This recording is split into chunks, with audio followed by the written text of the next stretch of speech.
let's learn about confidence intervals. Yeah, confidence intervals. If you have a population of anything, you can find out and infer things about a population based on the sample, and you do that inference primarily because it's very costly to really go through the entire population. What's an example of this? Let's say you want to find out how many steps people are taking on a daily basis when they walk in the entire world. And you want to find out the average steps taken by everyone on planet Earth. Yeah? How can you do that? That's going to be very expensive. What you could do is you take a small number of people, let's say you take 100 people out, and then you try to find out what's going on with these 100 people. When you take them out, you can measure things like, hey, there are how many people? So n equals 100. We have 100 people. You could also find out like, hey, on an average, average steps taken by these 100 people, let's say is 8,000 steps. Because you can like give them, tracking devices that can tell you for each of these 100 people, their average is 100. You can also find out their standard deviation. And let's say that is somewhere around like 1200. So there is a spread of some people walking more, some people walking less. So for a small sample of 100 people, you can not only track each of those 100 people, you can find out their daily averages. You can also find out how much they deviate.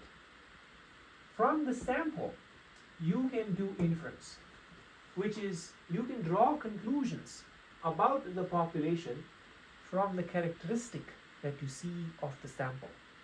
So from this sample of 100 people with certain mean or averages and certain standard deviations, you can infer and build conclusions about what could be going on in the population. So that's the role of a confidence interval. It basically is an interval that tells you a lower bound and an upper bound based on statistics that you observe here. It can maybe tell you like, hey, the lower bound steps taken are 7,600 and the upper bound steps taken are 8,400. And it can do that if you can tell it, hey, I want you to be 95% sure that this range will actually cover the actual, population average steps. So let's say the population average steps was like 7,800, yeah? 7,800, if you, let's say, hypothetically could measure everyone on planet Earth, and you knew the population mean was 7,800, then you would see that this interval did a good job, because 7,800 would be somewhere here. It did a good job of capturing the fact that, hey, I gave you a range. That range, I am 95% confident about that range having an overlap with whatever the population statistic is, the population parameter is. So population is a parameter, and here's the statistic that we use to estimate. Yeah. So in this case, it's the average steps that we are calculating. So wouldn't it be very powerful? Just look at these 100 people, their activity in detail, and then build this confidence interval, a lower bound and an upper bound. The key thing to remember is that this confidence interval is not the probability that for any given person what is their steps going to be.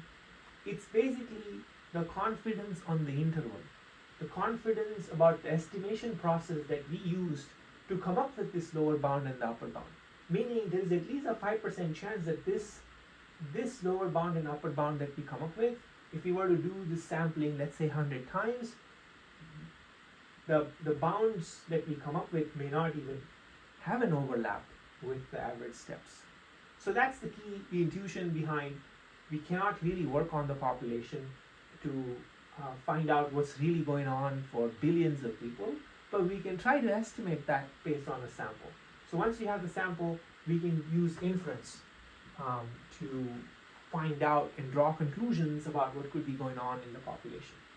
So now that we understand why this is important and how do we do this, let's look at slightly more detail. What are the 3 steps in which we can build this lower bound and upper bound?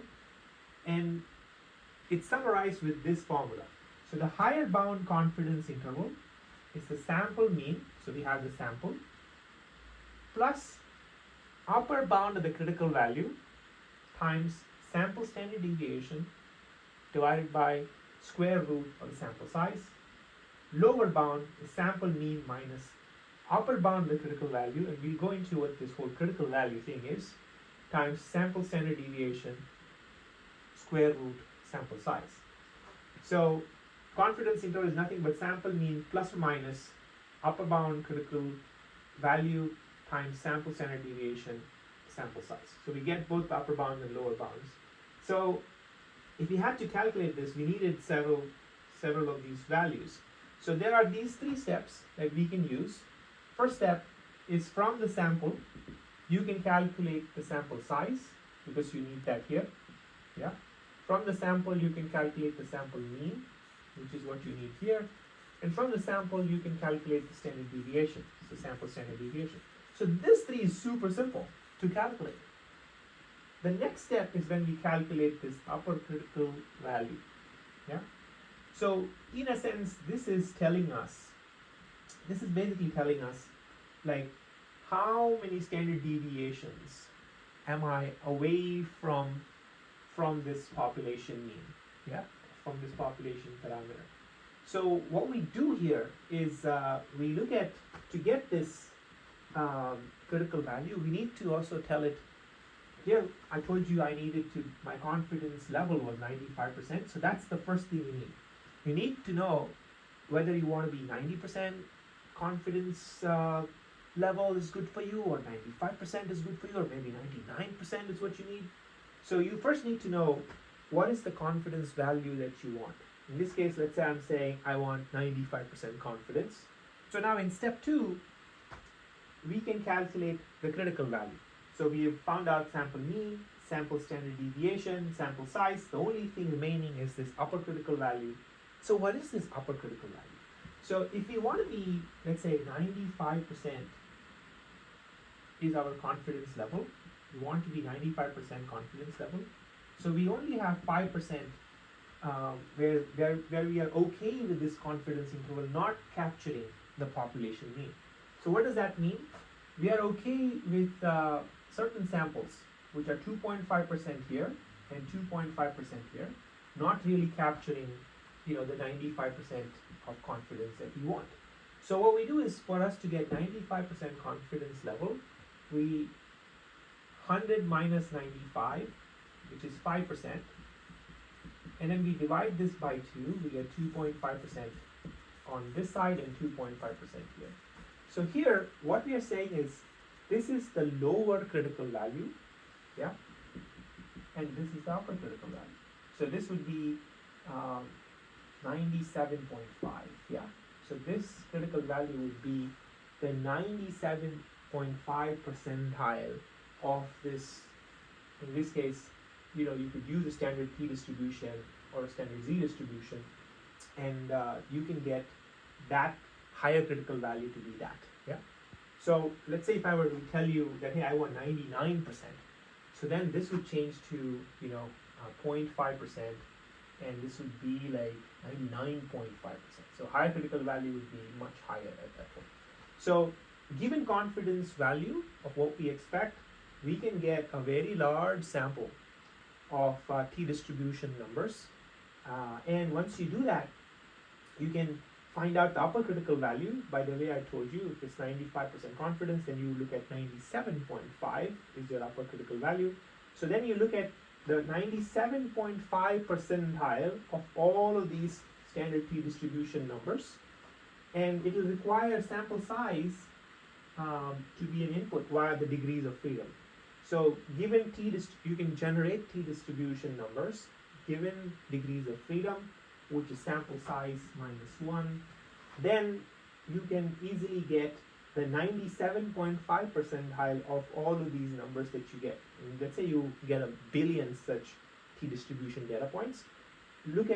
Find out 97.5 percentile of that, and that is going to be your upper critical value. And that you calculate and substitute here, and that's it. You look at the sample, you get the sample size, sample mean, sample standard deviation, calculate the critical value based on the confidence that you want, using the percentile of the upper critical value number, right? And you look at standard t-distribution and get that number. So in a sense, we can then plug in upper critical value, yeah? And so higher bound number, in this case 8,400, would be sample mean, upper critical value multiplied by sample standard deviation divided by sample size, and similarly minus on the lower bound. So we did it using the higher critical value, but we can also do the same thing with a lower critical value. Remember, upper critical value is minus 1 times lower critical value, yeah? Which is 97.5 percentile or at 2.5 percentile. So signs would be reversed. So you can change this in any which way you want. You can replace this by lower critical value and then have a minus sign here, yeah? But then if you use a lower critical value, you need a 2.5 percentile here. So use it consistently. I think this is much simpler to remember. Higher is something plus, lower is something minus, and that something would be the upper critical value, yeah? So that tells us the relationship between upper and lower critical value. If you use lower critical value, make sure you use the 2.5 percentile, and then you have the signs changed. In a sense, when we do this, right, sample standard deviation upon square root of sample size is our standard error, right? It's a measure of spread, and then you multiply that with this t or this upper critical value, right? Then we get the margin of error. So this overall is the margin of error. In a sense, we're saying, hey, mean plus or minus certain margin of error, and that gives us this confidence number from the mean. And in this case, we have used the mean to be somewhere around like 8,000 steps, yeah? So we can calculate mean plus or minus that margin of error, and that gives us that, yeah?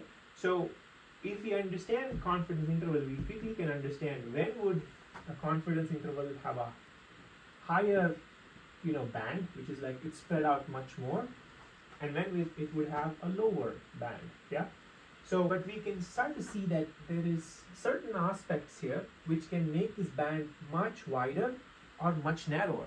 So if we start to see that our sample size is increased and sample size goes up, the band becomes narrower.